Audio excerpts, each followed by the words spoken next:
Assalamualaikum warahmatullahi wabarakatuh.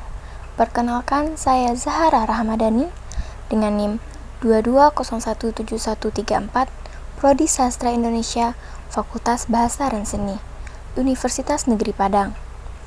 Dengan mata kuliah pengantar pengkajian kesusastraan dengan dosen pengampu Ibu Yeni Hayati SS, M.Hum. Saya akan mempresentasikan materi tentang strukturalisme, formalisme, dan strukturalisme genetik.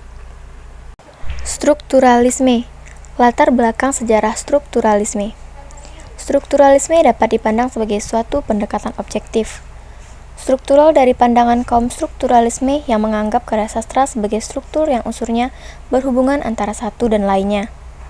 Aristoteles meletakkan dasar yang kuat untuk pandangan yang menganggap karya sastra sebagai struktur yang otonom. Pendekatan struktural sempat tidak diminati pada abad ke-19. Setelah itu, pada abad ke-20, pendekatan ini muncul lagi. Pendekatan strukturalisme dalam karya sastra dipelopori oleh kaum formalis Rusia, dan strukturalisme Praha mendapat pengaruh langsung dari teori linguistik Ferdinand de Saussure. Konsep Saussure menganggap linguistik sebagai ilmu yang otonom. Tokoh-tokoh dan konsep dasar teori struktural yaitu Aristoteles. Yang pertama, order, berarti urutan dan aturan. Kedua, unity, berarti semua unsur dalam plot harus ada. Yang ketiga, complexity, berarti bahwa luasnya ruang lingkup dan kekomplekan karya harus cukup untuk memungkinkan perkembangan yang logis untuk menghasilkan peredaran dari nasib baik ke nasib buruk dan sebaliknya. Yang keempat, coherence, berarti bahwa sastrawan tidak bertugas untuk menyebutkan hal-hal yang benar terjadi, tapi hal-hal yang mungkin terjadi. Yang kedua, Ferdinand de Saussure, linguistik merupakan ilmu yang otonom. Yang ketiga, kaum formalis.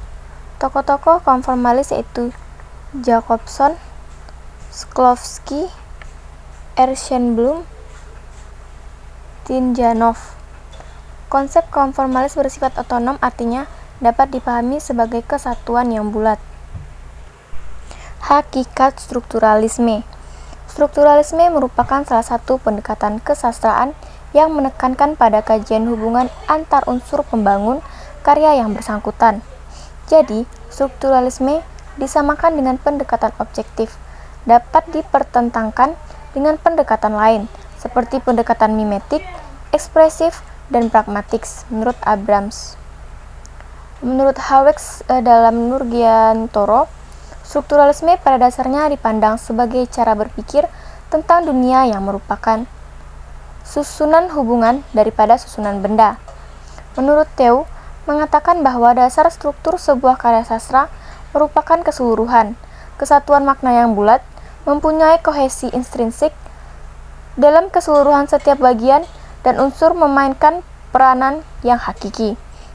Sebaliknya, unsur dan bagian mendapat makna seluruhnya dari makna keseluruhan teks. Disimpulkan bahwa struktur merupakan satu organisasi menyeluruh yang bagian-bagiannya saling berhubungan secara fungsional.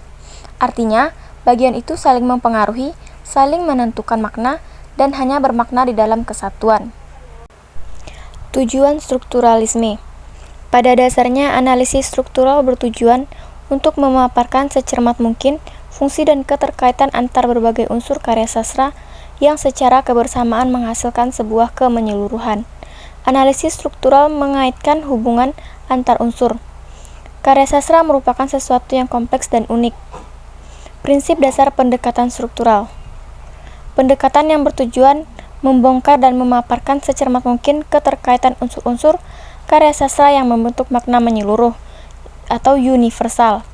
Tidak menjumlahkan unsur-unsur, berusaha menyemantikan termasuk menyemantikan gejala bunyi dalam karya puisi. Pendekatan struktural menganggap bahwa keseluruhan makna karya sastra berada dalam keterpaduan struktur total.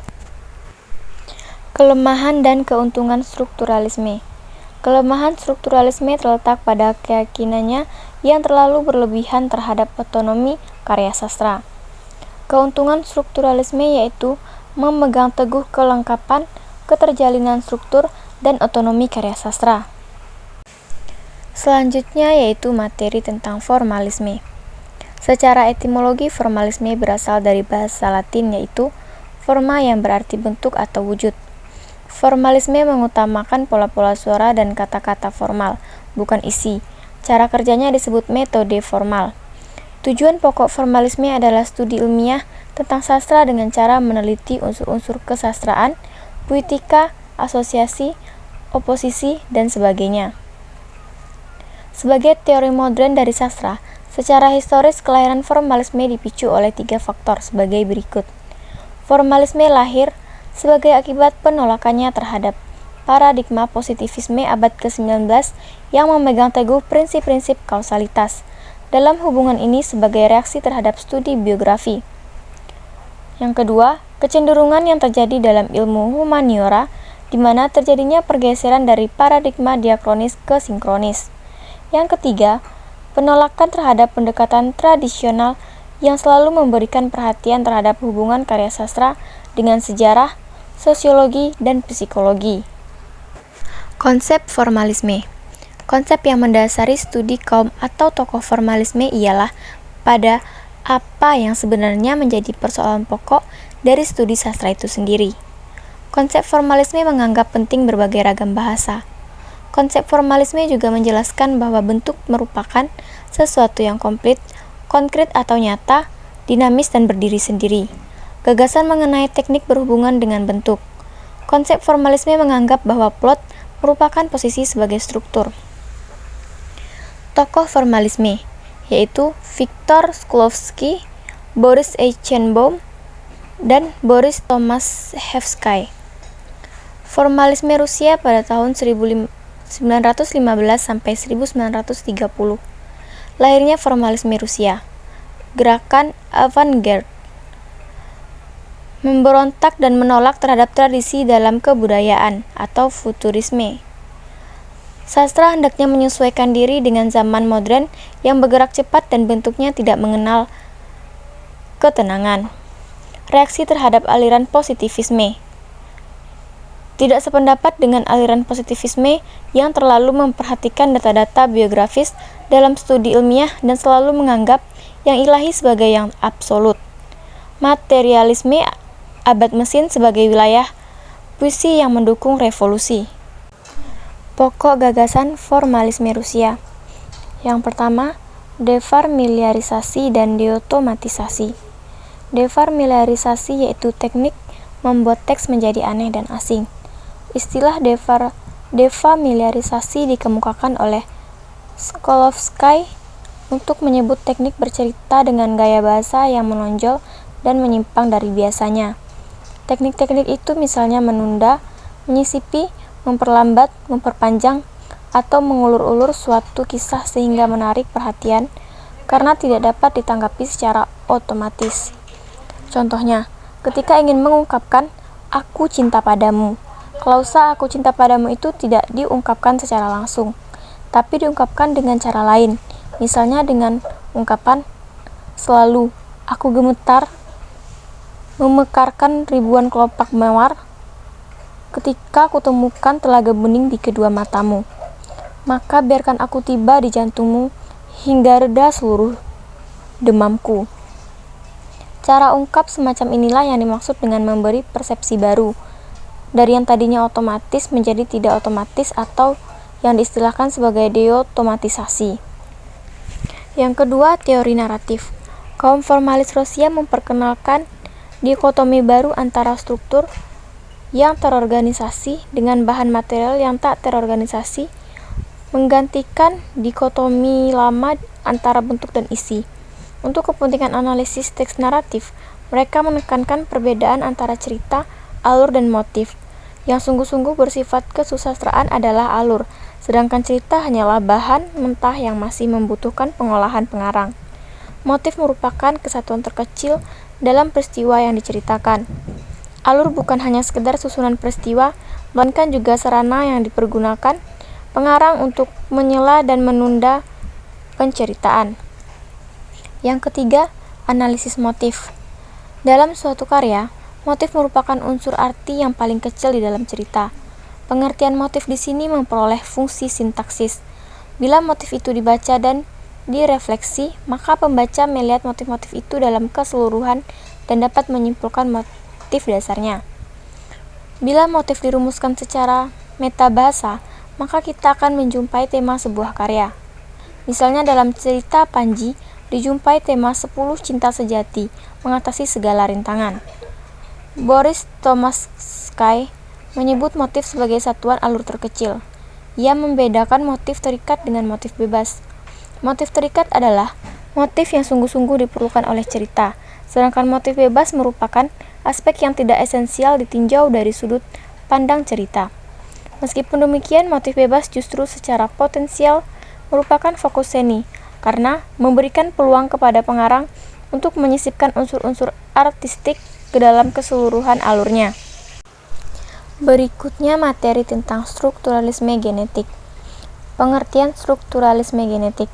Strukturalisme genetik merupakan salah satu jenis teori sosiologi sastra yang dikembangkan oleh Lucien Goldman dari Prancis. Ciri khas strukturalisme genetik adalah memahami dan mengkaji karya sastra berdasarkan aspek genetik dan asal-usulnya, yaitu dalam hubungannya dengan pengarang dan pandangan dunia kelompok sosialnya, serta kondisi historis yang melatar belakangi penciptaan karya sastra.